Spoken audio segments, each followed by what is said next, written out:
You know that uneasy feeling when you watch the defense and it's like watching someone try to hold back a dam with their hands? That's where we are. It's not a single play, a single missed tackle, or even just bad luck. It's a pattern. Over and over, the Cowboys have tried to patch holes with bargain basement picks, short-term rentals, and second-chance prospects, instead of going after the clear difference makers who would actually change the DNA of the defense. And honestly, that's the thing I want you to feel from the start. This isn't just roster noise or injury chatter. It's the result of a strategy that keeps choosing what looks cheap at the moment over what saves time, money, and seasons in the long run. Think of it this way. When you're buying a drill, you can spend $50 on something that'll die after a couple of jobs, or you can spend $200 on a tool that lasts 5 years. On game day, you don't care how cheap the tool was. You care that it gets the job done. That's exactly the point. The Cowboys keep picking the cheap drill and then wonder why the hole in the line gets bigger every season. Look, I'm not saying every bargain move has to fail. Sometimes you hit on a guy. But when your draft board and your free agency plan trend toward save now, hope it works, you end up paying more. Lost wins, wasted draft capital, and seasons that never fully materialize. You can hear it in the names. Guys that came in with high college grades who never translated, middling free agents signed to short deals who never became core players, and a whole lot of 1-year or 2-year stopgaps that kept the defense on life support. Meanwhile, you've got Micah Parsons doing everything he can and still not getting the help he needs. So before we dig into the list of specific mishits, Taco Charlton, Tristan Hill, draft hopes that didn't pan out, and the trades that looked smart on paper, I want to ask you this. Do you think the problem is scouting and drafting, or is it the front office's reluctance to spend on proven talent? Drop a quick draft or free agency in the comments right now. And while you're there, hit like if you agree that sometimes the lowest price is actually the most expensive option. If you're new here, consider subscribing and turning on notifications. We're pushing to get to 16,000 subscribers, and I want you to be part of the conversation every time we break stuff down. You remember the names: Taco Charlton, Tristan Hill, Jalen Smith, Leighton Vander Esch, and the others that felt like misses in critical spots. What's maddening is how the front office sometimes treats those college draft grades like a bankable asset when, in the NFL, those past grades are just a starting point, not a guarantee. The truth is simple. College tape and a high draft grade mean something when you're projecting a player's ceiling. But after 2-3 seasons in the league, those old grades should be retired and replaced with what the player actually is showing on Sundays. Too often, the Cowboys have bet on potential memories instead of current production.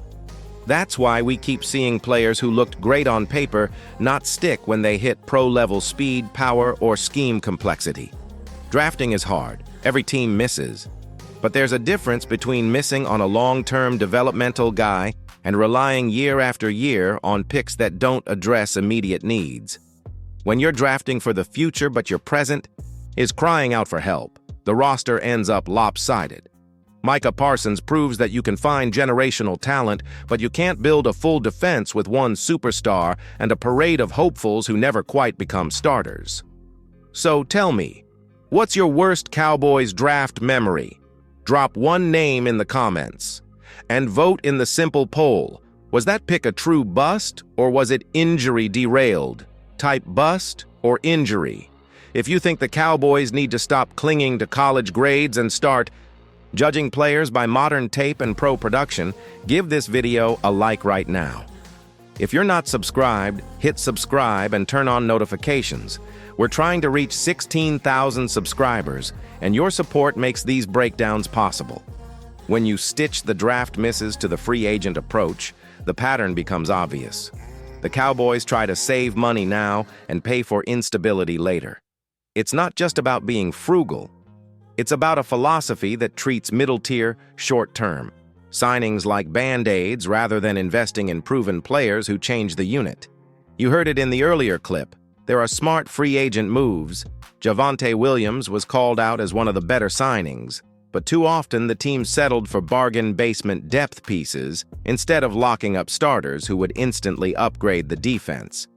That decision looks cheap at signing time, but it costs wins, roster continuity, and eventually more salary churn when you need to replace those stopgaps. Think about the drill analogy again.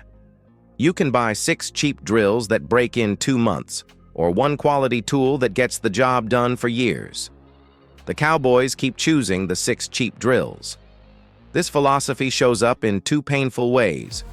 First, you miss out on established talent who demand a higher price but give you immediate, reliable production.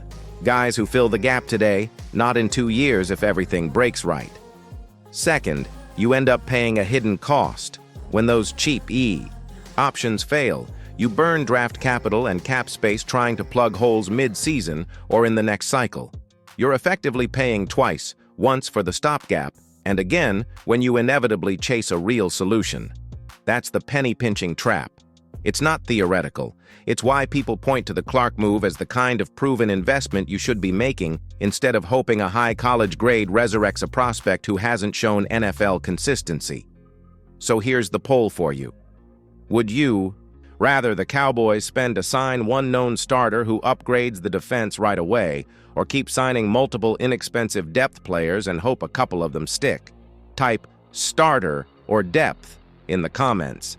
If you lean starter, give this video a thumbs up. That helps our channel reach more fans and pushes us closer to 16,000 subscribers. Also drop a free agent name below you'd sign today to help Micah Parsons. I want to see what this community values most. Micah Parsons has been doing the heavy lifting for this defense, and that tells you everything you need to know about the construction of this roster. When one player consistently shows up as the primary playmaker, the rest of the unit either has to fit perfectly around him, or you end up with a one-man highlight reel and a defense that can be schemed around. Parsons can create chaos, but chaos doesn't win you consistent football games if the rest of the room can't hold gaps, cover routes, or finish tackles. The moment offenses game plan away Parsons or keep the ball out of his area, the weaknesses behind him become painfully obvious. That's why this isn't just a Micah paradox story. It's a roster blueprint problem. If you want Parsons to look like the defensive leader he can be, you have to invest in clear complementary pieces. A true one-tech to plug the middle against the run, a high-floor veteran edge or linebacker to rotate and keep Parsons fresh, and at least one starting caliber corner who can handle tough matchups without asking Parsons to make up for their shortcomings. You don't fix generational talent by throwing lottery tickets around. You build with reliable, pro-proven pieces who make the star's job easier, not harder. So what should be the top priorities? Focus on interior defensive line to stop the run, cornerback help to avoid getting shredded on third down, and dependable linebacker depth so Parsons can rush with situational freedom. Those aren't sexy choices that make headlines, but they are the kinds of investments that change a defense from good on one side to complete. If you could add one defender to help Micah today, tell me which position you'd pick. One tech, corner, or veteran linebacker in the comments. If you agree the Cowboys need to stop expecting one star to carry an entire unit, hit like and subscribe. We're pushing for 16,000 subscribers, and your support keeps this analysis coming. All right, here's the part where we get constructive. First, stop treating every roster gap like a problem best solved by hoping a cheap option sticks. You need a mix. Smart drafting that focuses on pro traits and current tape, plus selective free agent spending for proven starters who fill immediate needs. That means when there's a glaring hole, one tech run stopper, true starting corner, or a veteran linebacker who can read and lead, sign the player who is already doing that job at a high level instead of loading up on 3 depth pieces who might never move the needle. Second, change the evaluation window. College grades are useful, but once a player has 2 or 3 years in the NFL, judge him by NFL tape and in-system production. If a prospect hasn't shown up in pro-level speed or power, it's not an error to pass. It's smart roster management. Third, build a reliable rotation.